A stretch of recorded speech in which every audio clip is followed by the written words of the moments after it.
اللہ تبارک و تعالی اپنے بندوں پر صبح سے شام تک اور شام سے صبح تک اپنی نعمتوں کو، اپنے انعامات کو بارش کی طرح برساتا ہے۔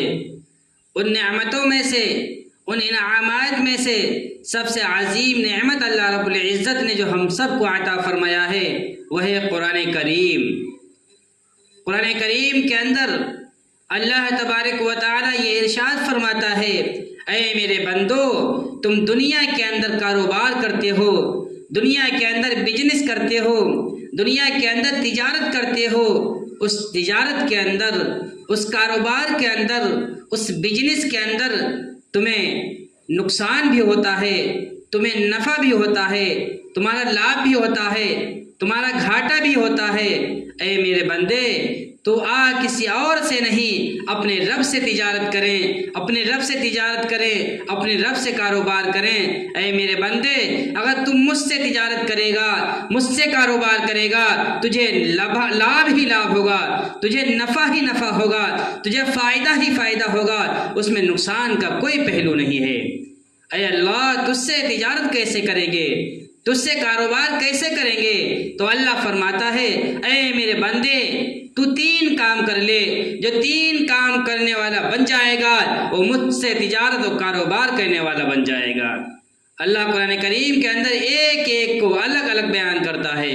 اللہ فرماتا ہے، ان الذین یتلون کتاب اللہ، اے میرے بندے، تو سب سے پہلے میرے کلام کی تلاوت کرنے والا بن جا۔ آج میرے دوستوں، ہم اور آپ قرآن پاک کی تلاوت سے دور ہیں، قرآن پاک کی تلاوت کرنے سے دور ہیں۔ آج ہمارے دلوں کے اندر نہ قرآن پڑھنے کا شوق موجود ہے اور نہ اپنے بچوں کو قرآن پڑھانے کا جذبہ اپنے دلوں کے اندر رکھتے ہیں۔ اللہ فرماتا ہے، اگر تم قرآن پڑھنے والے بن جاؤ گے تو مجھ سے کاروبار کرنے والے بن جاؤ گے۔ قرآن کا پڑھنا، چاہے 1 آیت پڑھو، چاہے 1 پارہ پڑھو، جتنا بھی پڑھو گے، جتنی دیر پڑھو گے، اس میں تمہیں لابھ ہی لابھ ہوگا، اس میں تمہارا فائدہ ہی فائدہ ہوگا، اس میں نقصان کا کوئی پہلو نہیں۔ پہلا تو یہ ہے کہ تم قرآن پاک کی تلاوت کرنے والے بن جاؤ۔ دوسرا، اللہ فرماتا ہے، وَأَقَامُوا الصَّلَاةَ، تم نماز پڑھنے والے بن جاؤ۔ آج ہم اور آپ اللہ کے سامنے جھکنے سے اعراض کرتے ہیں۔ آج ہم نمازیں پڑھتے ہیں تو من چاہے نمازیں پڑھتے ہیں۔ ظہر پڑھ لی تو عصر چھوڑ دی، عصر پڑھ لی تو مغرب چھوڑ دی، 2 وقت کی پڑھ لی، 3 چھوڑ دی، 3 ٹائم کی پڑھ لی تو 2 چھوڑ دی، یہ اپنی من چاہے نمازیں پڑھتے ہیں۔ اللہ فرماتا ہے، تم نمازوں جو 5 ٹائم کی نمازیں ہیں ان کو پابندی کے ساتھ پڑھنے والے بن جاؤ۔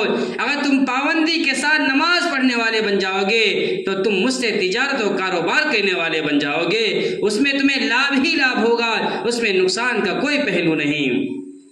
تیسرا کام یہ ہے، اللہ فرماتا ہے، تیسرا کام یہ ہے، جو تمہارے پاس دولت ہے، وَأَقَامُوا الصَّلَاةَ وَأَنفَقُوا مِمَّا رَزَقْنَاهُمْ سِرًّا وَعَلَانِيَةً، تیسرا کام یہ ہے، اللہ فرماتا ہے، جو تمہارے پاس مال ہے، جو تمہارے پاس دولت ہے، وہ تم اپنی ماں کے پیٹ سے لے کر کے نہیں آئے ہو۔ جو تمہارے پاس پیسہ ہے، دولت ہے، وہ ہم نے آپ کو عطا کیا ہے، تو اس میں سے تھوڑا تھوڑا کر کے ہمارے راستے میں خرچ کرنے والے بن جاؤ۔ یاد رکھو، جو اپنے مال میں سے میرے راستے میں خرچ کرنے والے بن جاؤ گے تو گویا کہ تم مجھ سے کاروبار و تجارت کرنے والے بن جاؤ گے۔ جو ان 3 کاموں کو انجام دے گا، ان 3 کاموں پر عمل کرے گا، وہ مجھ سے تجارت کرنے والا بنے گا، اور جو مجھ سے کاروبار و تجارت کرنے والا بنے گا اس کو اس میں لابھ ہی لابھ ہوگا، فائدہ ہی فائدہ ہوگا، اس میں نقصان کا کوئی پہلو نہیں ہے۔